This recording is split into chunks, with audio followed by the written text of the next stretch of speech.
சுவாமி சரணம் சாமி சரணம். ஐயப்ப பக்தர்களுக்கு முக்கிய அறிவிப்பு.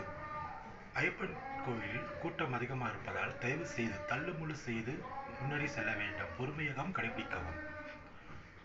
சிறு குழந்தைகள், வயதானவர்கள் அனைவரும் வருவார்கள். ஐயப்பனை தரிசிக்க 48 நாள் விரதம் இருக்கிறோம். ஏன்? ஐயப்பனை காண. அதற்கு எதற்கு தள்ளுமுள்ளு? 48 நாட்கள் அமைதியாக காத்து கொண்டு விரதம் இருக்கிறோம். அந்த ஐயப்பனை தரிசிக்க மட்டும் ஏன் அவ்வளவு அவசரம்? பொறுமையாக தரிசிக்கவும். பக்தர்களை பொறுமை காக்க வேண்டும்.